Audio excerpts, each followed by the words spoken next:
Olá, sétimo ano. Então, hoje nós vamos começar um capítulo novo, tá, gente? Nós vamos começar o capítulo 7, Paisagens Naturais. Então, abram a apostila de vocês na página 248, tá? Que é o capítulo 7. Então, Paisagens Naturais. Então, nesse capítulo, a gente vai falar um pouco sobre clima, sobre os tipos de paisagens naturais em si. A gente vê muito falar de paisagem, mas temos as paisagens mais artificiais, as culturais e também temos as paisagens naturais. Então, como sempre, nós vamos ler o cardzinho ali que tem Vasculhando Ideias. Na 1.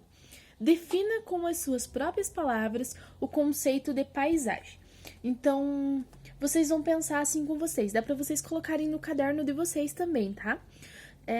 Para vocês, o que é paisagem? Vocês colocam lá. Que paisagem é isso? Que dão um exemplo de paisagem. Podem fazer um desenho, sei lá.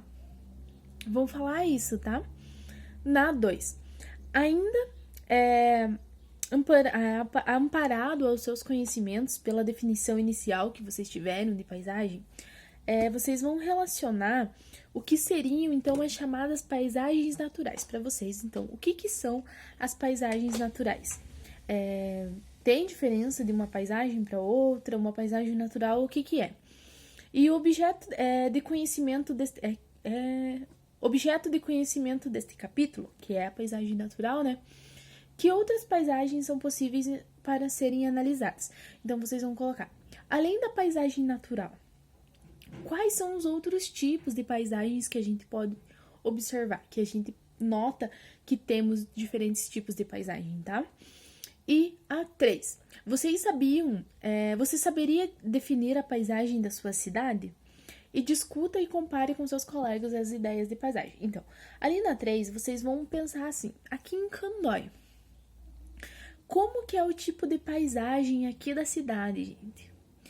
É uma paisagem mais natural, uma paisagem mais artificial, uma paisagem mais cultural. Então, vocês vão falar que tipo de paisagem pode ser onde vocês moram.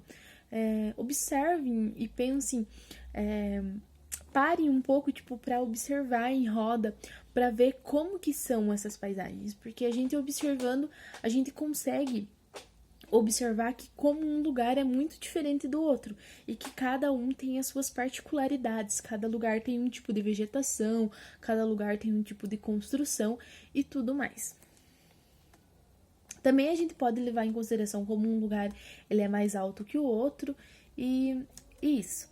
Mas enfim, qual que é a importância do conceito de paisagem para nós, aqui que a gente está estudando? Então, é muito importante em si para a geografia, para nós, né, que estamos estudando geografia aqui. Então, por meio dela, nós podemos compreender a dinâmica natural, cultural e econômica de um lugar. O Brasil, em sua imensidão e pluralidade, apresenta diversos tipos de paisagem. Como o Brasil é muito extenso e tem várias cidades, várias regiões, e temos lugares mais quentes, lugares mais frios, levando em consideração paisagens naturais, temos diversos tipos de paisagem. Também temos diversos tipos de cultura, então vamos ter diversos tipos de paisagens culturais. Também temos as chamadas paisagens econômicas. O que são paisagens econômicas? Não temos as cidades que são caracterizadas por ter muitas indústrias? Então, isso vai contar muito para aquele tipo de paisagem. Uma paisagem mais econômica, digamos assim. E apresenta o Brasil em si, então, como ele é muito extenso, ele vai apresentar diversos tipos de paisagem. Que nos convidam a direcionar um olhar crítico, a fim de aprendermos mais sobre o vasto território nacional. Então, analisando cada tipo de paisagem que temos no Brasil, nós podemos ter uma ideia do vasto território nacional que a gente tem. Como são vários imensos, um imenso território, né? A gente tem vários tipos. Passando à frente, então, no nosso capítulo, nós vamos ter ali já no ponto de partida 2 mapinhas, gente. Ali na página 250. O primeiro mapinha, o mapinha da esquerda, é um mapa de vegetação, tá? Um mapa de vegetação. E o da direita é um mapa de clima. Então, é um mapinha do Brasil, tipos de vegetação do Brasil e os tipos de clima. Então, como eu disse, clima, vegetação interfere muito na paisagem. Então, a gente pode levar isso em consideração. Então, como nós temos diferentes tipos de vegetação e diferentes tipos de clima, de paisagem, a gente vai ter diferentes tipos de paisagem em cada lugar. E como o Brasil é muito extenso, né? Então temos essa característica. Ali, embaixo vai dizer: a comparação dos mapas de clima e de vegetação no Brasil nos fornece algumas informações valiosas sobre o nosso país e a dinâmica da natureza. Observe, analise e confronte-os. Vamos analisar eles e juntar eles ali e analisar cada um. Tipo, comparar, sabe? A seguir, responda essas questões e discuta com seus colegas suas percepções sobre a análise. Então, como temos ali algumas questõezinhas, vocês vão responder, tá? Na apostila de vocês. A1. É possível traçar uma correspondência entre os mapas de clima e de vegetação do Brasil? Justifique a sua resposta. Então, é possível a gente traçar um paralelo, tipo, que alguma, digamos assim, o mapa de clima, ele tem aquela região ali que tem um clima X, ela influencia na vegetação que tem no mesmo local, para vocês observarem os dois mapas, tá? Tipo, vamos levar um exemplo aqui de consideração. A floresta amazônica, ele é uma vegetação chamada floresta amazônica, é um tipo de vegetação.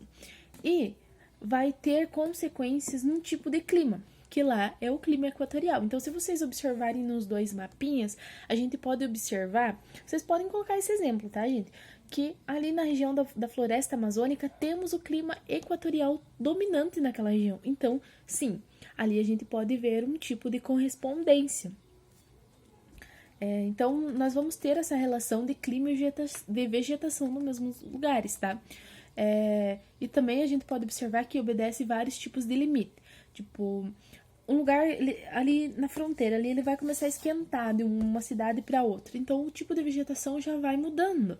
Então, porque a vegetação, o clima, no caso, ela interfere muito na vegetação.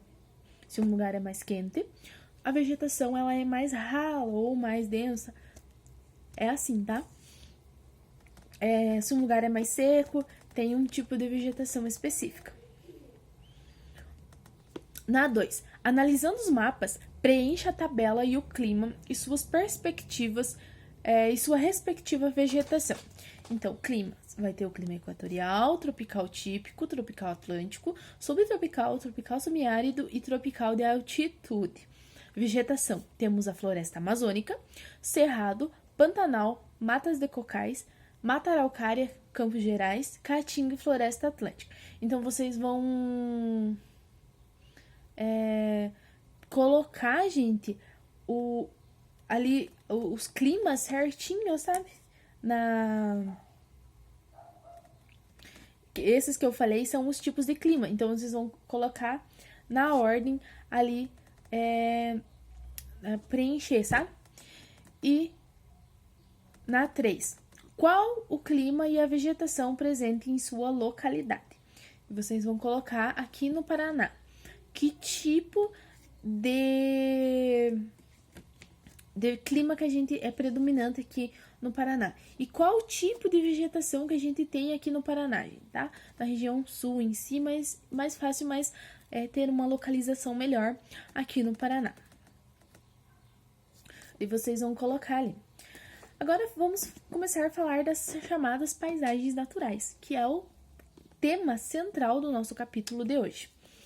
Então, como você pode ter notado, há uma correspondência entre os mapas de climas e de vegetações, né? A gente pode observar isso no início do capítulo, ali naqueles dois mapinhas que a gente tinha.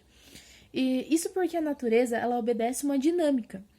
E a cada condição física de um determinado local, relevo, rios, clima, etc., possibilita uma formação de paisagem específica. Como eu disse, cada lugar ele tem uma sua característica própria, então ele gera um tipo de vegetação, de paisagem específica. Obviamente, o homem é um fator decisivo nas consolidações das paisagens. Este fator fator esse que abordamos no início deste módulo. Quando definimos paisagem natural, estamos em busca de uma análise de certos padrões de paisagens observados no Brasil, nos quais climas e vegetações estão totalmente relacionados. Então, quando a gente fala de paisagem natural, é a paisagem natural a qual o homem ele ainda não teve interferência, tá, gente? Então, é aquela paisagem que a sua relação clima e vegetação, ela é conjunta e não tem basicamente, pouca alteração humana. Certas características climáticas possibilitam formações vegetais específicas, como eu disse lá no início do capítulo. Lugar mais quente tem um tipo de vegetação, lugar mais alto tem outro tipo de vegetação, lugar mais baixo outro, e lugar mais frio outro tipo de vegetação. Você não imaginaria grandes árvores em áreas secas, né? E quentes, e nem cactos em regiões extremamente úmidas, porque cacto ele é originalmente uma planta, uma vegetação no caso, de um lugar seco, de um lugar árido, e grandes árvores são de lugares úmidos. Você não vai ver uma grande árvore, uma grande floresta em um deserto, né? A vegetação, por sua vez, também influencia o clima e o solo das regiões. Tipo, o fator ele está relacionado completamente com o outro, influenciando ou sendo influenciado. É por essa razão que trabalhamos com clima e vegetação lado a lado, a fim de definir paisagens naturais brasileiras. Então, por que a gente está vendo clima e vegetação aqui nesse capítulo, gente? Porque o clima e a vegetação, ele vai designar as nossas paisagens brasileiras, as nossas paisagens naturais. Então, o que é paisagem natural? É a qual, quando tem a relação entre o clima e a vegetação diretamente interligados, sem ação humana. Agora vamos falar de clima. Clima. Então, definimos como o clima um padrão atmosférico que perdura em uma localidade por longo tempo. Para se afirmar que o clima foi alterado, é preciso diversos anos de estudo. Agora, eu vou lançar aqui uma pergunta. Qual é a diferença entre tempo e clima, gente? Quando a gente vai assistir um jornal, a gente vê a previsão do tempo ou a previsão do clima? Então, eu vou falar aqui para vocês. O tempo, ele está em constante mudança. O tempo, ele é assim. Tempo é um dia, algumas horas, assim. Já o clima, ele não muda. Então, quando vocês escutarem assim, alguém falar, nossa, o clima mudou hoje. Gente, o clima não muda. O clima demora anos e anos, 50, 40, 100 anos para se mudar. Já o que mudou, então, foi o tempo. Porque o tempo, ele é o estado momentâneo, naquele momento. Então, o tempo mudou naquele momento. Mas o clima, ele não muda, ele não é momentâneo. O clima, ele demora... para dizer assim, que o clima aqui dessa região é tal clima, a gente precisa ter tido um estudo de no mínimo 30 anos para a gente verificar qual clima que é. Então, quando alguém falar para vocês, nossa, mudou o clima hoje, gente, não mudou o clima. O que mudou é o tempo. E tem gente que fala assim, gosto muito de clima chuvoso. Gente, não existe clima chuvoso. O que existe é tempo chuvoso. Porque clima chuvoso, levamos em consideração, se fosse clima chuvoso, ia ser direto chovendo. Aquela época do ano ali ia ser direto chovendo. E não temos isso. Não a época do ano em si, gente. Tipo, aquele lugar ia ser direto chovendo. Então, clima chuvoso ia ser assim. E tempo chuvoso. Então, quando alguém falar que tá chovendo, você fala, então está um tempo chuvoso. O tempo está chovendo. Então, levando em consideração o tempo, o tempo muda, o clima não. O clima demora 40, 30 anos para se mudar. Enfim, continuando. Vamos falar dos fatores climáticos, gente. Então, temos alguns fatores climáticos que interferem no clima. Um deles é a latitude. A latitude, ela é constituída por linhas imaginárias medidas em graus que atravessam o globo terrestre. Como a gente já viu anteriormente lá em mapas e tudo mais. A gente viu latitude, longitude e tudo mais. Mas a gente tá vendo agora a gente vai ver no clima a altitude e a latitude. Então, a latitude são as linhas e tudo mais. Agora, a altitude vai ser a altura em relação ao nível do mar. Então, a altitude, ela influencia diretamente na temperatura do ar atmosférico. Então, quanto mais alto, talvez mais quente. Quanto mais baixo, talvez mais frio. Então, tem isso, sabe? É essa relação. Consequentemente, então, com o clima.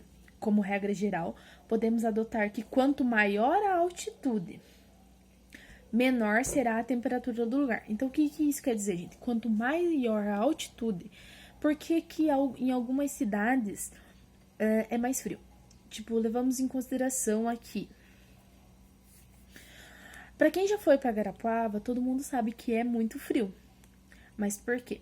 Guarapuava, ela tá no topo do Planalto, sabe? Ela tá uma cidade alta.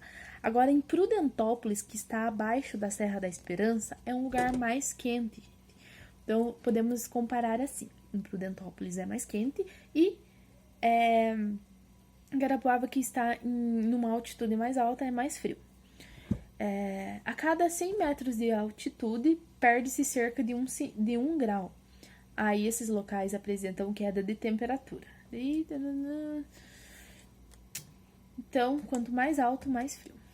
Por isso que temos algumas serras, lugares altos, assim, que são bem frios, gente. Agora nós vamos falar um pouquinho sobre maritimidade e continentalidade. O que é maritimidade e continentalidade, gente? Primeiro eu vou falar da maritimidade. A maritimidade é a influência que o mar vai ter na temperatura, no clima. No caso, na temperatura daquele lugar, daquela cidade em si. Então, quanto mais é uma absorção do calor e tudo mais.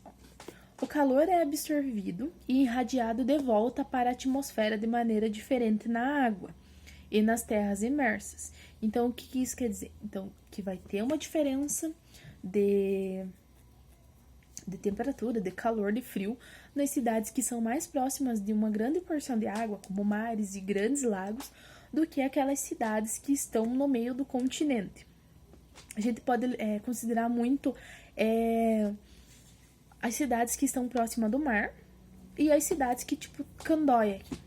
Se a gente levar em consideração, aqui vai ter uma diferença de temperatura, de calor, de frio, em consideração com as cidades litorâneas.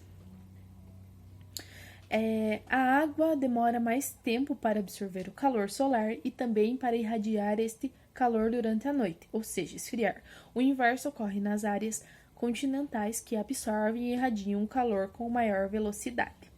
Essa regra é determinante para a constituição da maritimidade e da continentalidade. Fatores que também influenciam o clima. Como eu disse, também influenciam o clima. Localidades próximas ao litoral sofrem diretamente a influência da umidade do mar, que é a maritimidade, o que torna as tais regiões mais úmidas e com um sensor com menor amplitude térmica. Em áreas mais interioranas, que são mais ao meio do continente, o processo é o inverso, sofrem com menor umidade e maior amplitude térmica. O que é amplitude térmica? Vou explicar para vocês. A amplitude térmica, ela é assim. Agora tá 10 graus. Tipo, no dia, sabe? 10 graus. Ou durante o ano, mas vamos levar em consideração um dia. De manhã a gente acorda, tá bem frio. E agora de tarde, tipo, 3 horas da tarde, tá aquele calor. Então, quer dizer que naquele dia teve uma grande amplitude térmica. Então, na praia, nós temos menos essa alteração. Então, tipo, fica o mesmo, se tá calor, fica a mesma temperatura. Agora, no aqui mais pro interior do continente, mais longe do mar, a gente tem mais essa mudança de temperatura, sabe? Por isso que a gente vê que às vezes de dia tá muito calor e de noite esfria de uma hora para outra, por conta dessa grande amplitude térmica. Que a nossa amplitude térmica, ela é maior. Então, gente, por hoje seria isso, tá? A gente vai parar por aqui e semana que vem a gente retorna dando continuidade no nosso conteúdo, tá? A gente vai falar sobre vegetação, massas de ar e tudo mais. Eu vou mandar uma atividadezinha para vocês, mas realizem as atividadezinhas que tem ali no início do capítulo, tá? Eu vou falar, na atividade vai falar um pouquinho sobre isso que a gente viu, sobre altitude, sobre maritimidade e continentalidade. Eu vou deixar um videozinho explicando um pouco melhor sobre maritimidade e continentalidade, tá? E a atividadezinha, tá? Beleza? Qualquer dúvida, estou à disposição. E até semana que vem.